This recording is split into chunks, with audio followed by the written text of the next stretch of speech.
Hello students, Jyoti Doval this side. आज मैं आपको संस्कृत का चैप्टर 10 करवा रही हूँ, ठीक है, जिसका नाम है संप्रदान कारकः चतुर्थी विभक्ति। ठीक है, अब देखिए हमने कर्ता कर लिया, कर्म, करण, और अब चौथा है हमारा चतुर्थी विभक्ति में संप्रदान कारक। ठीक है, अब संप्रदान क्या चीज होती है? देखो, संप्रदान का अर्थ होता है किसी को कुछ देना या प्रदान करना, मतलब ठीक है, किसी को कुछ देना या प्रदान करना। ठीक, जब वाक्य में कर्ता द्वारा कुछ क्रिया की जाती है या कुछ दिया जाता है तो उस क्रिया को करने तथा देने वाले संज्ञा या सर्वनाम पदों के रूप को प्रकट करने वाला शब्द संप्रदान कारक कहलाता है। ठीक है, और इसका जो परसर्ग होता है वो है के लिए तथा को। ठीक है, जैसे मैं एग्जांपल देती हूँ आपको कि भैया ने प्रियंका को नया कंप्यूटर दिलाया। ठीक है, तो देखो भैया ने प्रियंका को, तो परसर्ग क्या है इसका? के लिए या को। ठीक है, तो जैसे यहाँ पे प्रियंका को, तो को यहाँ पे क्या हो गया आपका? संप्रदान कारक हो गया। ठीक है, जैसे सेकंड एग्जांपल ले लीजिए कि डॉक्टर ने मरीज के लिए दवा लिखी। किसके लिए लिखी? मरीज के लिए, तो के लिए। ठीक है, ये संप्रदान कारक है। ठीक है, और यहाँ पे चतुर्थी विभक्ति का यूज होगा। ठीक है, चतुर्थी विभक्ति का प्रयोग करेंगे हम इसमें। अब यहाँ पे देखिए कुछ एग्जाम्पल्स दिए हुए हैं आपको, वो हम देख लेते हैं। ये देखिए यहाँ पे है माता बालकाय दुग्धम यच्छति, यानी कि मम्मी जो है, माता जी जो है, बालक को क्या दे रही है? दूध देती हैं। ठीक है, माता बालकाय दुग्धम यच्छति, माता या माँ बालक को दूध देती है। ठीक है, सज्जनः विद्याये सुखम त्यजन्ति। ठीक है, कि सज्जन जो है विद्या के लिए सुख को छोड़ देते हैं।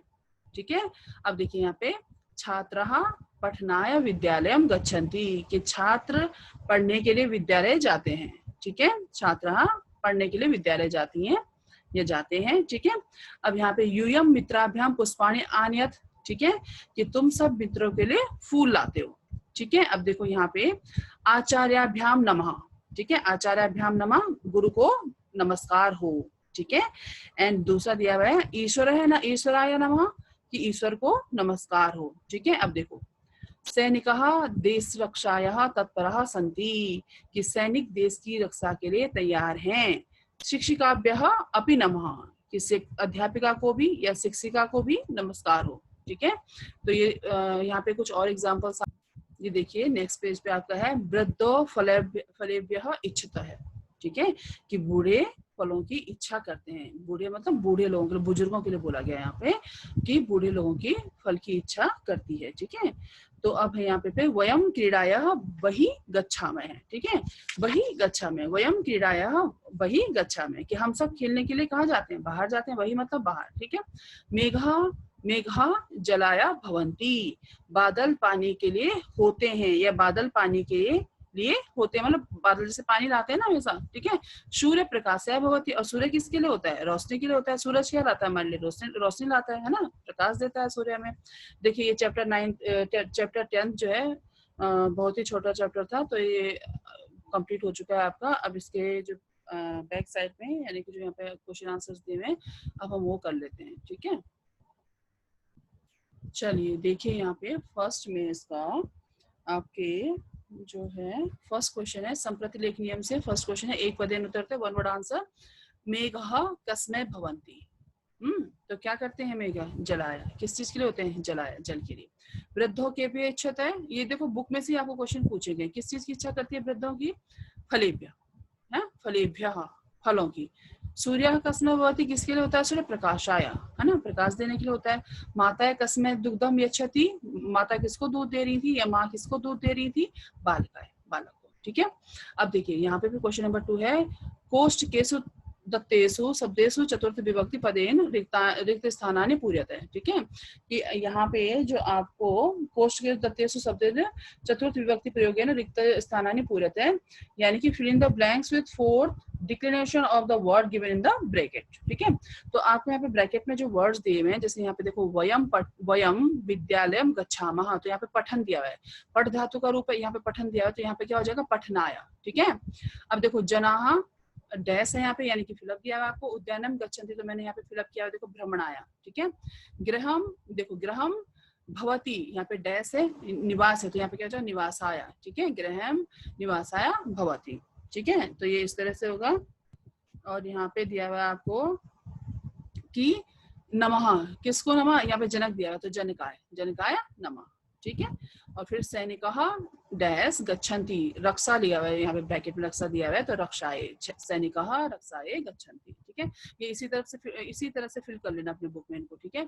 अब आपको थर्ड जो क्वेश्चन दिया हुआ है वो है कोष्ठकात् उचितम विकल्पम चिन्हतः है, यानी कि choose the correct answer from the brackets, ठीक है। ये ब्रैकेट्स दे में, यहाँ से आपको क्वेश्चन ये आंसर आपको चूज करने हैं। तो देखिए यहाँ पे प्रकाश के लिए तो क्या हो जाएगा, प्रकाश के लिए यानी कि क्या बोला गया यहाँ पे, प्रकाश आया, ठीक है। ये वाला होगा। देखिए अनेक फलों के लिए फलेभ्य, ठीक है। दो नेत्रों के लिए नेत्राभ्याम, अनेक लड़कियों के लिए बालिकाभ्य, ठीक है। तो ये देखिए मैंने यहाँ पे टिक मार्क किया हुआ है, इसको मैंने राइट किया हुआ है, तो ये वाला आएगा ऑप्शन यहाँ पे, ठीक है। ये प्रकाश के लिए प्रकाश आया, इस तरह से लिखना है आपने, जो मैंने टिक मारा है जिन पे राइट किया हुआ है वो यहाँ पे आपने लिखने हैं आगे। ओके, चलिए अब नेक्स्ट पेज देखते हैं। अब यहाँ पे जो है आपको भाषा अवबोधन से दिया हुआ है, निम्नलिखित शब्दानाम चतुर्थी विभक्ति रूपाणी लिखिता, ठीक है। Right the following words in four declination. अब देखो यहाँ पे चतुर्थी विभक्ति का लिखना है, तो यहाँ पे नर शब्द दिया हुआ है आपको, नर दिया हुआ है, वृक्ष दिया हुआ है, रमा दिया हुआ है, पुस्तक दिया है, चार शब्द रूप दिए हुए हैं आपको, ठीक है। धातु रूप दिए हुए, चार शब्द रूप दिए हुए। अब यहाँ पे इनके हमने क्या लिखना है, इनकी जो है फॉर्म्स लिखनी है, एक वचन, द्विवचन और बहुवचन। तो देखो नर का क्या हो जाएगा, नर का हो जाएगा नराय, नराय, नराभ्याम, नरेभ्य, ठीक है। अब है सेकंड आपका वृक्ष, है ना, वृक्ष दिया हुआ है, पेड़ पौधे जो होते हैं, वृक्ष हो जाएगा वृक्षाय, ठीक है। वृक्षाय, वृक्षाभ्याम, वृक्षेभ्य, देखो वृक्षाय, वृक्षाभ्याम, वृक्षेभ्य, ठीक है। भ्य या के पीछे दो बिंदियां, देखो विसर्ग बोलते हैं इसको। रमा, रमा का हो जाएगा एक वचन रमायः, रमाये, ठीक है। रमाभ्याम, रमाभ्यः, ठीक है। पुस्तक का होगा पुस्तकाय, पुस्तकाभ्याम, पुस्तकाभ्याम, पुस्तकेभ्य, ये देखिए, ठीक है। ये सेम ऐसे ही लिखना, गलत मत लिखना कुछ भी। शब्दार्थ मिलनम कुरुतः है, शब्दों का मिलान कीजिए, ठीक है। शब्दों के अर्थ के साथ मिलान कीजिए। जैसे वानराय है तो ये वानराय मतलब वानर किसको बोलते हैं, बंदर के लिए, तो यहाँ पे आगे बंदर के लिए। शिक्षिकायः अध्यापिका के लिए, विद्यायः विद्या के लिए, क्रीडायः खेलने के लिए, ठीक है। अब आपका क्वेश्चन नंबर 3 है कोष्ठकात् उचित पदम चित्वा रिक्त स्थानानि पूर्यते, ठीक है। अब यहाँ पे फिलिंग द ब्लैंक्स है, फिर से दोबारा से दिया हुआ है वयम, और देखियो यहाँ पे आपको ब्रैकेट में जो है कुछ वर्ड दिए हुए हैं, तो वो मैंने यहाँ पे फिलअप करा हुआ है। जैसे आपके यहाँ पे वयम और डैश दिया हुआ है ये वाला, ठीक है। फिलअप यहाँ पे फिर आपको फिलिंग द ब्लैंक्स मतलब यहाँ पे लिख करना है, फिलअप करना है इसको। और इसमें 3 वर्ड्स दिए हुए हैं, भ्रमणाय, भ्रमणेन, भ्रमणस्य, तो देखो क्या आएगा यहाँ पे, भ्रमणाय आएगा, ठीक है। फिर बालकः गच्छन्ति, अब यहाँ पे आपको दिया हुआ था आपको कि बालकः गच्छन्ति क्रीडायाः, ठीक है। क्रीडाये, क्रीडायाः, क्रीडाभिः, तो क्या आएगा क्रीडाये, ठीक है। माता डैश भोजनम यच्छति, तो यहाँ पे था पुत्रम, पुत्राय, पुत्रस्य, तो पुत्राय आएगा, ठीक है, पुत्राय, ठीक है। दुग्धम डैश हितकरम भवति, अब यहाँ पे था स्वास्थ्येन, स्वास्थ्यान, स्वास्थ्याभ्याम, तो यहाँ पे आएगा आपका स्वास्थ्य, ठीक है, स्वास्थ्याय, ठीक है। वृक्षः डैश फलन्ति, ठीक है, तो था परोपकाराय, परोपकारम, परोपकारः, तो क्या आएगा यहाँ पे परोपकाराय, वृक्षा परोपकार फलन्ति, ठीक है।